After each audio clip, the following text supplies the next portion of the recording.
ఈరోజు భారతీయ జనతా పార్టీ హన్మకొండ జిల్లాలోని వరంగల్ పశ్చిమ నియోజకవర్గంలోని కార్యకర్తలు నాయకులం అందరం కూడా 1000 స్తంభాల గుడికి భారతీయ జనతా పార్టీ నరేంద్ర మోడీ గారికి కిషన్ రెడ్డి గారికి ధన్యవాదాలు తెలియజేస్తూ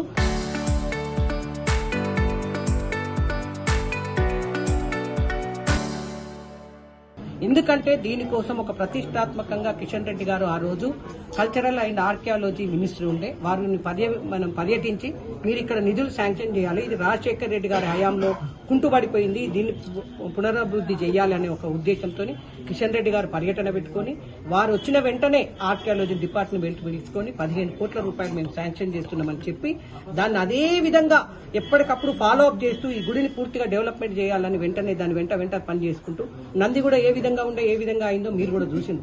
అదే విధంగా వారు అదే ప్రతిష్టాత్మకంగా తీసుకొని కిషన్ రెడ్డి గారు ఫుల్ ఫ్లెడ్జ్ గా కంప్లీట్ చేసిన తర్వాత కూడా వారు ఓపెనింగ్ వచ్చినప్పుడు ఇంకా కొంత పనులు పెండింగ్ ఉన్నదని ఆర్కియాలజీ డిపార్ట్మెంట్ చెప్పింది. అదే విధంగా మేము కూడా చెప్పడం జరిగింది. ఎందుకంటే ఒక గ్రీనరీ ఉండాలి, దీనికి ఇంకా అభివృద్ధి కావాలన్న ఉద్దేశంతో కిషన్ రెడ్డి గారికి చెప్పినప్పుడు వెంటనే వారు కూడా ఆర్కియాలజీ వాళ్ళని పిలుచుకొని ఇంకెంత దీనికి ఖర్చు అవుతుందంటే 15 కోట్ల రూపాయలు ఖర్చు అవుతుందని వారు చెప్పడం జరిగింది. అంటే దానిలో భాగంగానే అదే విధంగా కంటిన్యూయేషన్ గా ఏదో మధ్యలో పెండింగ్ ఏం లేదు, వారు ఏదైతే మినిస్ట్రీ మారినా పెండింగ్ లేదు. అదే విధంగా కిషన్ రెడ్డి గారు తీసుకొని దానికి శాంక్షన్ నేను చేస్తా, దీనికి కావాల్సిన మొత్తం రిపోర్ట్ ఏమేం పెండింగ్ ఉన్నాయి ఇంకా ఏమి కావాలనే రిపోర్ట్ ఇవ్వమని అడిగిండ్రు. ఆ విధంగా రిపోర్ట్ ఇస్తే దానికి సంబంధించిన మినిస్ట్రీలను కూర్చోబెట్టుకుని వారి మినిస్ట్రీ మారినప్పటికీ ఇది ఎందుకంటే మొదలు పెట్టినాం కాబట్టి కంప్లీట్ కావాలనే ఒక ఉద్దేశంతో వారు మళ్లీ పెట్టుకుని దీన్ని శాంక్షన్ చేయడం జరిగింది. ఎంతసేపటికి మేము ఒక రిప్రజెంటేషన్ ఇచ్చినాము, బీజేపీ ఆఫీస్ పోయి కూడా మేము ఇచ్చినామంటే అది ఎట్లాగా అయ్యేదే. కిషన్ రెడ్డి గారు చేస్తున్నారు, మీరు కిషన్ రెడ్డి గారి మాట లేదు, ఏది లేదు, బీజేపీ లేదు, ఏం లేదు, మేము ఇచ్చినాము రిప్రజెంటేషన్ ఇయ్యంగానే పనులు అవుతాయా? ఇలా కావ్య గారు చెప్తున్నారు మేము 10 కోట్ల రిప్రజెంటేషన్ ఇచ్చినాం కానీ దీనికి 14 కోట్ల 40 అంటే దీనికి ఎంత అవసరం అవుతుంది, దీని రిపోర్ట్ ఏంది, దీనికి ఒక అవగాహన లేకుండా ఎంపీ గారికి అవగాహన ఉండదా? ఒక రిప్రజెంటేషన్ ఇయ్యంగానే అయిపోతుందా?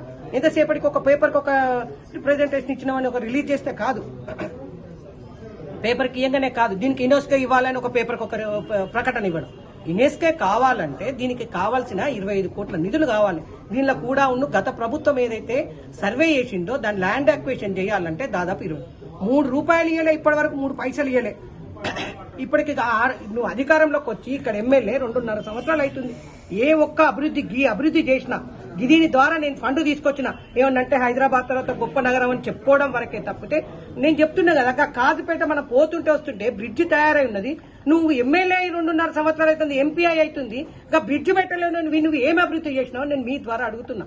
శ్వేతపత్రం విడుదల చేయండి, దమ్ముంటే 25 కోట్ల రూపాయలు రిలీజ్ చేసి ల్యాండ్ అక్విజిషన్ ఎవరికి కొమ్ము కాస్తున్నారు మీరు? ఎవరి కోసం? డైరెక్ట్ మీ ముఖ్యమంత్రి చెప్తున్నాడు కదా మేము ముస్లింలకు మేమే ముస్లింలే మేమని. మీరు ఎవరికి కొమ్ము కాస్తున్నారో ఒక్కసారి ఆలోచించండి. మీకు దమ్ము ధైర్యం ఉంటే ఇక్కడ ఎమ్మెల్యే గారు ఆ 25 కోట్ల రూపాయలను వెంటనే రిలీజ్ చేసి దాన్ని సర్వే చేసి అది చేసినప్పుడు దీనికి నామ్స్ కండిషన్స్ ఒక యునెస్కో ఇవ్వాలంటే దానికి ఒక రూల్స్ ఉంటాయి. ఆ రూల్స్ ప్రకారం కనుక చేసినట్టయితే తప్పకుండా మేము కూడా మా వంతుగా కృషి చేస్తాం. మేమేమి ఇక్కడ గెలవలేదు కానీ అయినా ఈడ బీజేపీ ప్రభుత్వం, ఈవిడ బీజేపీ నాయకులు, బీజేపీ కార్యకర్తలందరి కళ. ఎందుకంటే ఈ ప్రాంతం అభివృద్ధి జరగాలని మేమేం గెలిచి చెప్తలేదు, మీరు ప్రజలు గెలిపించిన వాళ్ళకి ఏం చేసిందో చెప్పండి అని నేను అడుగుతున్నా. ఏం అభివృద్ధి లేదు. ఎంతసేపటికి కాజ్పేట కోచ్ ఫ్యాక్టరీ కూడా ఒకసారి చెప్పాల్సి వస్తుంది.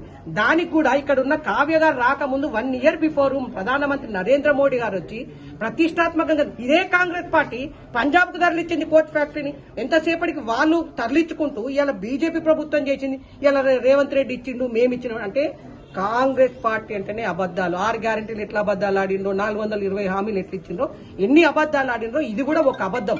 ఇది నిజం, నేను చెప్పింది నిజం. ఎక్కడికైనా దీనికోసం మాట్లాడడానికి నేను రెడీ, ఎక్కడ చర్చకైనా నేను మాట్లాడడానికి రెడీ.